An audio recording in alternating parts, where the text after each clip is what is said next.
Fabian Baker, the Managing Director of Kingsrose Mining.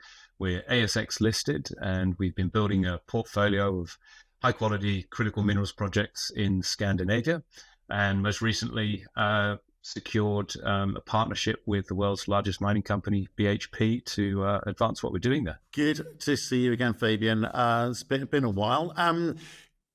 We better kick off the BHP deal.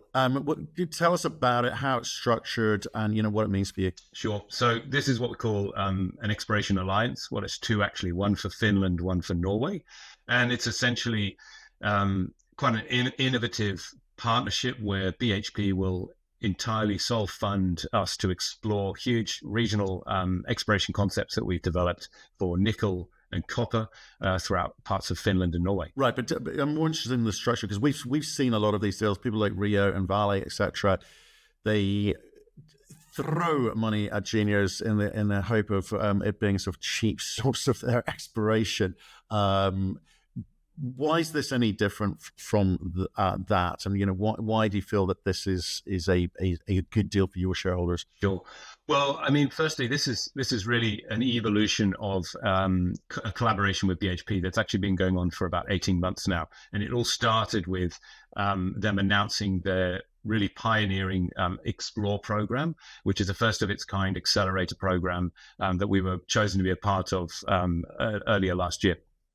And essentially that's now evolved right through to us announcing the first public major partnership with them as a result of that Explore program. Right, but I mean, how many people did they select to kind of go through this process, or how many people applied? How many people are left? I mean, is it genuinely done on sort of credit and most likely the likelihood of success, or I mean, how do they value it? Well, I mean, we see it as a sort of ultimate due diligence process. It was a pretty thorough and lengthy process that we went through. They essentially threw open this opportunity to the world's explorers and said, bring us your best exploration ideas. And at the time, there were hundreds of applicants, and essentially they ran through a process through shortlisting those to whittle it down to just 7 that were chosen to be a part of that program. We were pretty rigorous. So if I look at what they're after, I mean, this is the conversation we have. Like, they throw money at a junior and say, "Well, go and find me some copper and nickel, whatever there is they're looking for." But it's got to be of a certain scale, right? So you've got to be able to show them something that's going to be global for them. So what did they see during this process with you to suggest that you can deliver that for them? Yeah, you're absolutely right. And actually, if I take this back, what you're saying is essentially some of the viewpoint of BHP, which is why they created the Explore program. They were basically seeing a gap in the market and an ineffective exploration model in the junior space that wasn't delivering new discoveries of meaningful scale and being operated in the way that they should be. So what BHP recognized is that they need to be a part of this solution to discover new deposits of critical minerals, mainly for them copper and nickel. And how are they going to do that? Now, they'll have multiple approaches to that, but one of them is partnership. And they recognize the opportunity of partnering between a big company and a smaller company. So the experience, the depth of their team, their financial capabilities of a big company, and the systems that they've developed, along with the more nimble local touch, unique expertise of the right smaller company. So they were thinking, how can we come up with an innovative way to bring those things together? And so that was really what I understand to be as the key challenge that they set out to solve with Explore, and that fed into that selection process. And so many hundreds of applications, and as you can probably imagine, a lot of smaller junior companies who are more familiar with operating in the way that the market and the junior world sort of expects, put forward their projects. And to be frank, lots of juniors are operating, historically known deposits, going in, reevaluating them, but also generally playing it quite safe to deliver the results to the market, to continue that bit of interest and keep raising money. And they end up on this treadmill. And this is where Kingsrose, I think, had the opportunity to stand apart from the crowd. And that goes back to really how Kingsrose, sort of in its new guise since I joined 3 years ago, came about. Without going into too long-winded a process, we used to have a small gold mine, which we made the decision to sell. That left us with over 30 million Australian dollars in cash to go and look around the world for new exploration opportunities. And that's a really rare opportunity for a junior, where most start with the asset and think, yep, I can promote that and I can move that forwards and raise money on the back of it. We had the opportunity to turn that around and say, where should we be looking? What should we be looking for? And go about that in a more systematic approach. And that allowed us to really understand different regions, deposit styles, and identify an opportunity that we saw has that real scale. And so the origins of Kingsrose's new discovery strategy was a really nice fit with what BHP was looking for in what they see juniors should be becoming. Yeah, I think it's been an interesting evolution, because I think the big guys, hugely inefficient. They may have processes and the scale of in terms of the staffing and knowledge, etc. But they're hugely inefficient at exploration. And we saw deals like, well, I think Great Bear, etc. You can name lots of acquisitions which seemingly are expensive, but the reality is for a major, it made sense to pay a lot of money in the market, because they kind of skipped a lot of that kind of overhead and discovery process themselves. For you juniors, it's been hugely expensive raising money, and you're in a different situation here. You've almost kind of got 3 prongs to your fork, haven't you, in terms of that exploration. You've got your existing Pennycat and Rana projects in Finland and Norway, and you've got this lump of money, which is the unusual bit about you in terms of potential M&A, or at least the ability to go and look at other projects. How do you keep focus on all of the above? I think it's something that we think about. Of course, we get that comment. How do you stay focused? Are you spread too thinly?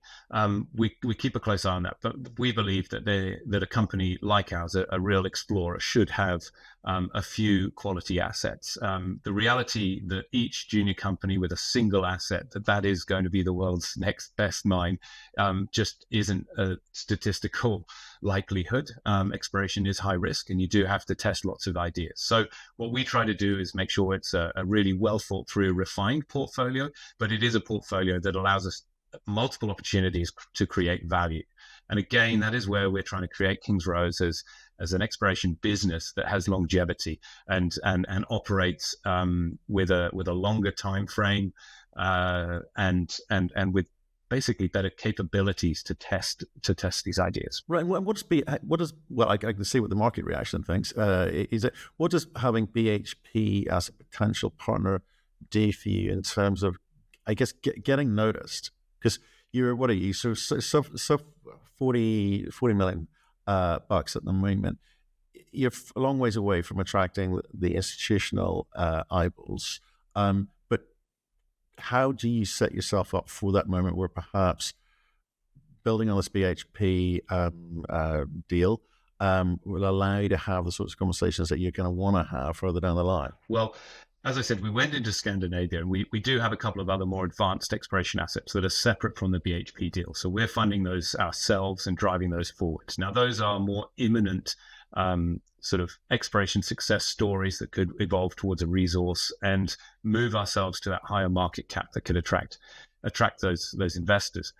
But this concept that we brought to BHP, 2 large mineral belts with huge potential, although we developed that concept, we did actually have the realization that the typical market, the capital markets for a junior company isn't going to value that highly as it should, or really give it the funding and the time that it needs to do it justice. So we developed this concept, but actually we sort of had it in the drawer, wondering how do we move it forwards. And that's when we saw the Explore program launched, and we thought, well, that's the perfect route to move this forwards. And to your point about the nimbleness or lack of a big company, what BHP did there is really innovative, and it's a credit to Sonia who led the Explore program. And I think it's telling that she's now been asked to be the global VP of exploration for BHP since that. Is she essentially insulated that Explore program to ensure that it could be more nimble, it could make decisions more quickly. And it was a true sort of partnership approach where they were looking to take the best of a smaller company, but also offer support and things from a larger one. So but to your point, what that's done is it's created an ecosystem and a way of funding a really exciting regional exploration opportunity that you couldn't do in the capital markets, and without dilution to our shareholders at this point. And that's what's really, really exciting about this. We're going to have a significant exploration spend, and there's been no dilution to our shareholders as a result of that. Okay, so I think everyone's very much focused on the upside. Let's look at the downside protection that you've managed to negotiate, because usually the money takes control, right? It sets the terms. What were you able to do in terms of entering that sort of downside protection? Yeah, so as we've gone into this deal that we've just announced, we do think that we're setting, together with BHP, a bit of a new precedent for what a junior major partnership can look like, to make sure that it works for both parties. A lot of typical joint ventures do have their downsides. They can have some exciting headline numbers. Major company will spend tens of millions to go to a majority position. Okay, that's great. But often the step to, for example, 51% is very low over a number of years. And whether that money actually gets spent is not always reliable. If that 51% hurdle is met and then the project isn't advanced, they can stall and sit there with a major holding 51%, and the asset can't be then moved forward. So those are just some examples of some of the issues we see and we try to address here. So I'll just quickly lay out the agreement. It's got three phases. We call the first phase the project generation phase. Second one is the earn-in, and then it's the joint venture. So project generation, this is for up to 4 years, and BHP have committed to spend 7.5 million Australian dollars every year for up to 4 years. And for that, they don't get any equity in Kingsrose or any equity interest in the projects. What it gives them is the right to explore the area with us as the operator, to then select the best and most compelling targets that they see come out of that work to become a designated project. So they can choose designated projects as a result of that work.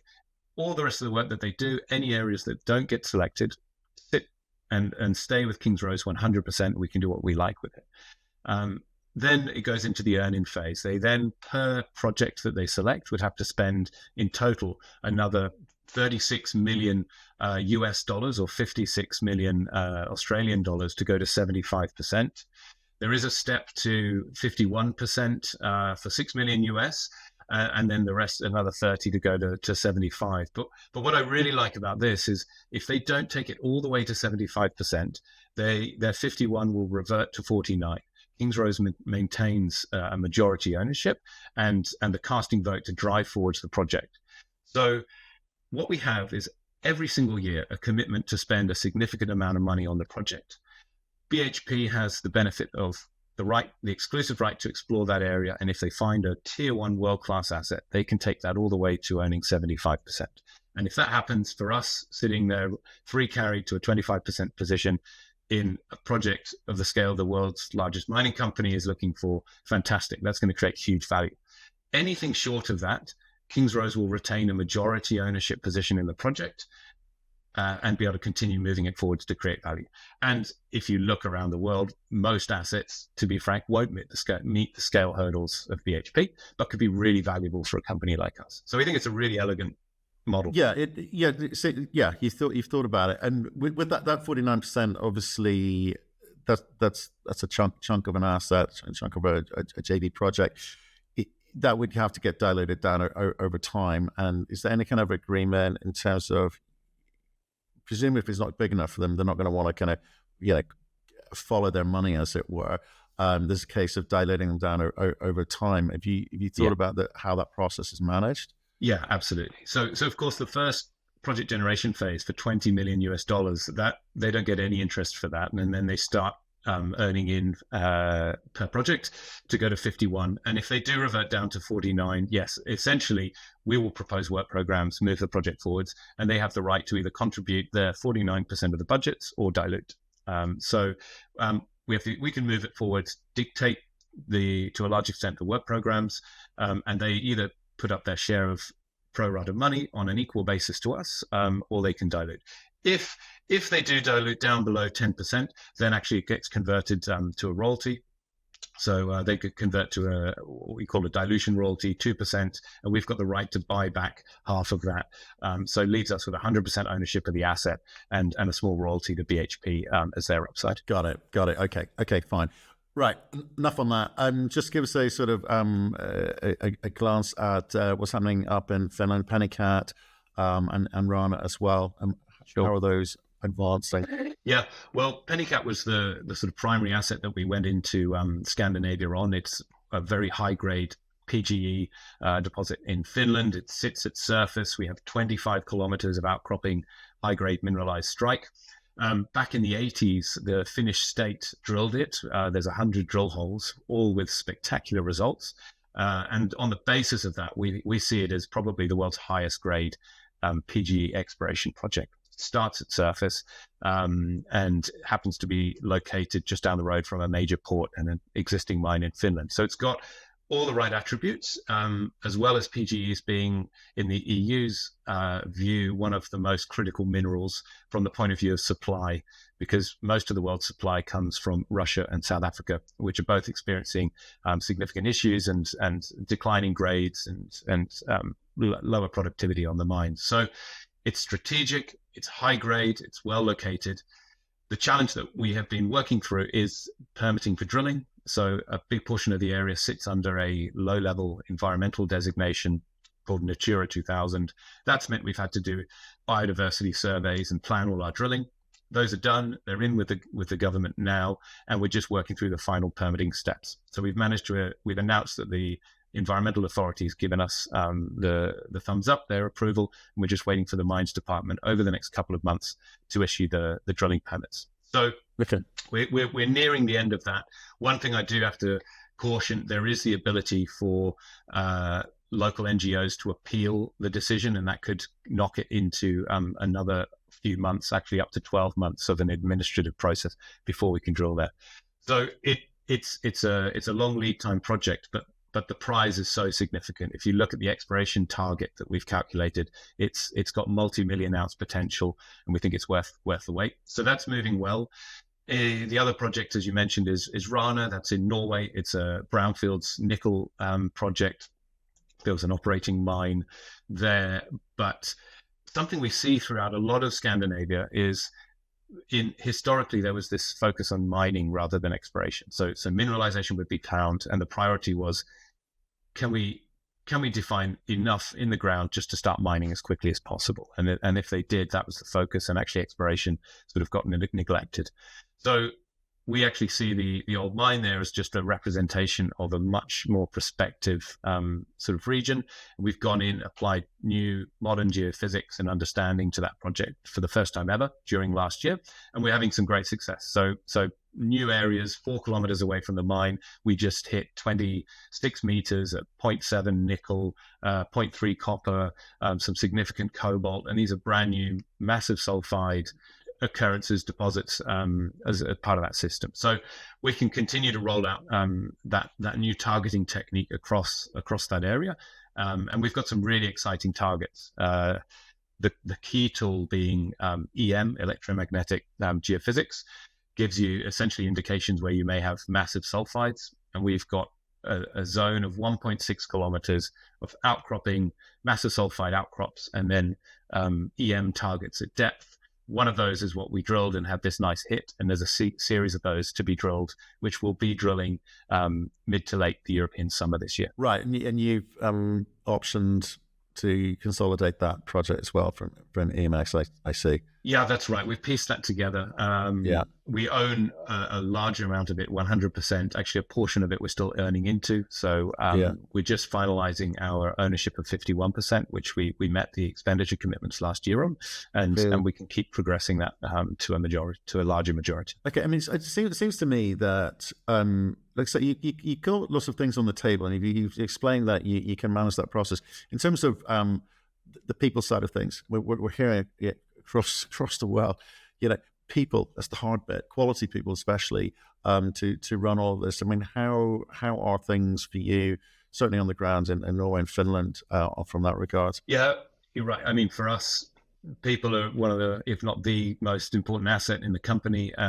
Some of the team have worked with me for many years in my previous companies where we've been successful. We've then complemented that with new people in Kingsrose, and I'm really proud of the team.